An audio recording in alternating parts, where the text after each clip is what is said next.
Baik, assalamualaikum warahmatullahi wabarakatuh. Di sini saya akan menjawab pertanyaan lisan studi kawasan Amerika.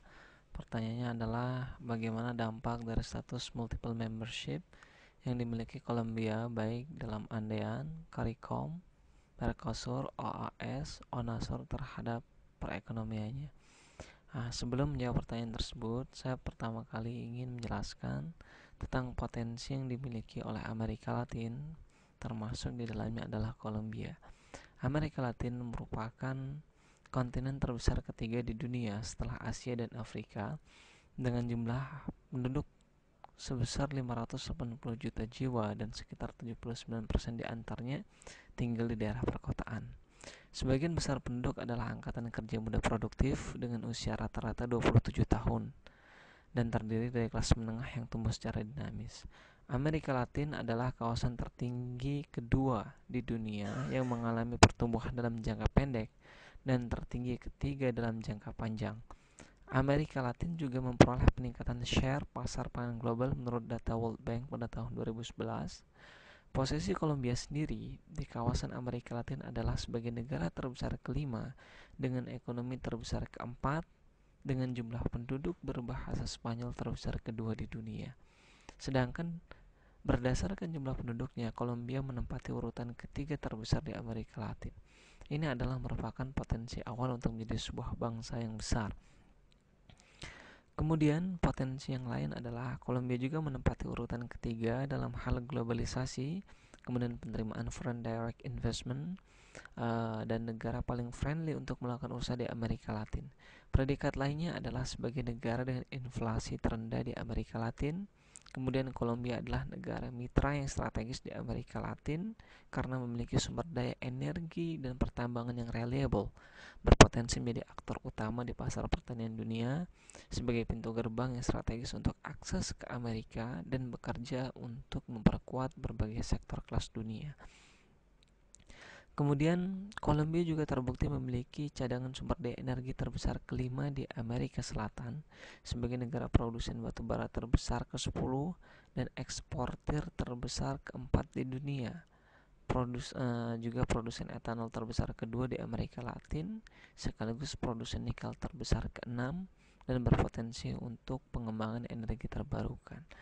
Nah, dari beberapa potensi yang dimiliki oleh Kolombia, Kolombia juga memiliki potensi untuk menjadi aktor utama di pasar dunia, yaitu pasar pertanian dunia karena memiliki keanekaragaman hayati terbesar kedua di dunia, memiliki topografi dan iklim yang beragam, tanah yang berlimpah dan sangat cocok untuk tanaman dan sumber daya air yang baik, kemudian juga memiliki sekitar 21,5 juta hektar lahan untuk penanaman berbagai jenis tanaman, tapi untuk saat ini hanya 5 juta hektar saja yang sedang digunakan. Dari beberapa potensi yang dimiliki oleh Kolombia yang saya paparkan di atas, maka akan sangat bagus apabila Kolombia ikut berpartisipasi aktif atau bergabung dengan organisasi-organisasi regional seperti Mercosur, OAS, kemudian ANDEAN, dan lain sebagainya. Karena ini adalah merupakan peluang besar untuk memperluas pangsa pasar Kolombia untuk memasarkan atau untuk mengekspor semua sumber daya yang dimiliki oleh Kolombia ke negara-negara tetangga. Karena dalam organisasi regional itulah tujuan banyak sekali tujuan, seperti pertama mengupayakan kebebasan untuk transit barang, jasa dan faktor-faktor lainnya antara negara-negara anggota dan menghapuskan hambatan-hambatan seperti biaya cukai. Kemudian yang kedua mengkoordinasikan dan menyelesaikan kebijakan sektoral antar negara anggota terkait dengan kebijakan perdagangan luar negeri, pertanian, industri, pajak, sistem moneter, jasa biaya cukai dan lain-lain. Hal ini yang dapat disepakati oleh seluruh anggota untuk menciptakan kompetisi yang sehat di antara negara anggota.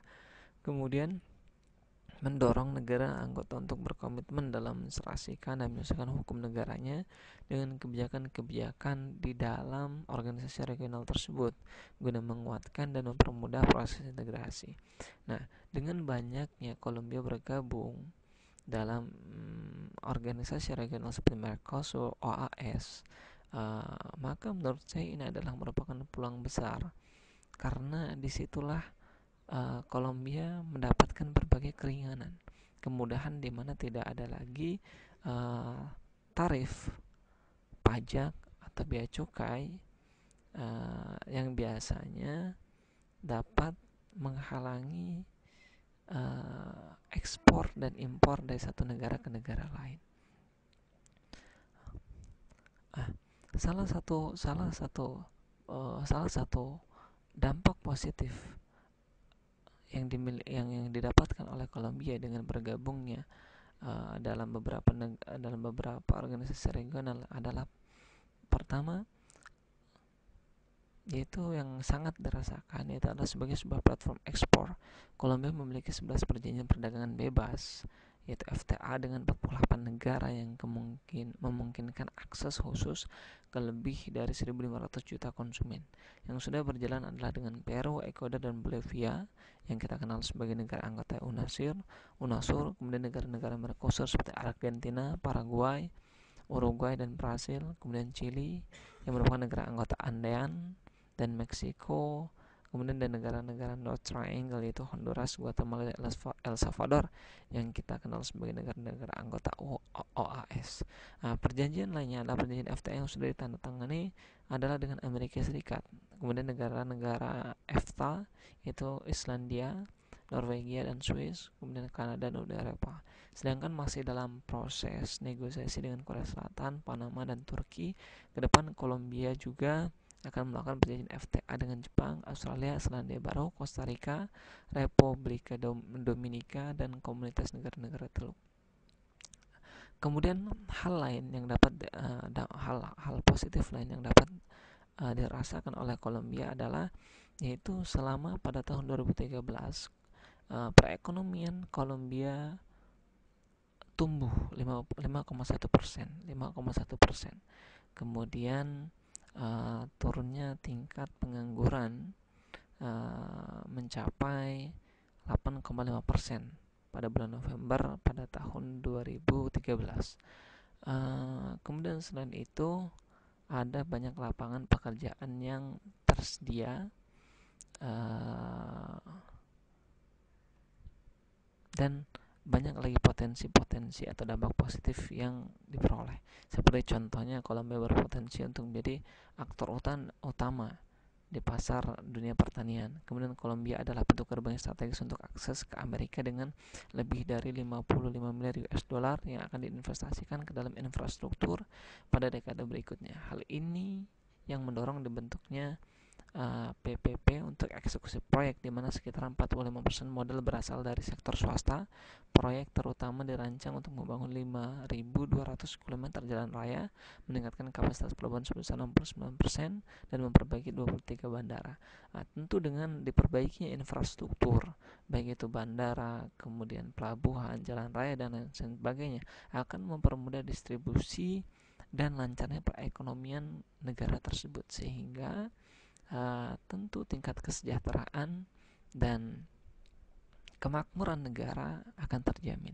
Kemudian peringkat kredit Kolombia ditingkatkan menjadi investment grade oleh 3 lembaga rating utama yaitu Fitch, Standard, dan Poor's dan Moody's. Di sektor pendidikan, Kolombia memiliki jumlah universitas dan lembaga pendidikan tinggi terbanyak ketiga di Amerika Latin. Sementara itu, untuk sektor industri, Amerika Latin telah muncul sebagai pemain kunci dan Kolombia menempati urutan ketiga terbesar di kawasan ini. Kolombia juga menyediakan layanan voice and non-voice Spanyol, Inggris, dan Portugis dalam platform ekspor untuk Amerika Latin dan Amerika Serikat dan Eropa. Sehingga dapat disimpulkan bahwasanya banyak dampak positif yang diterima oleh Kolombia dengan status multiple membership-nya dalam keanggotaan organisasi-organisasi regional seperti OAS, Mercosur, ANDEAN, dan lain sebagainya. Terima kasih. Wassalamualaikum.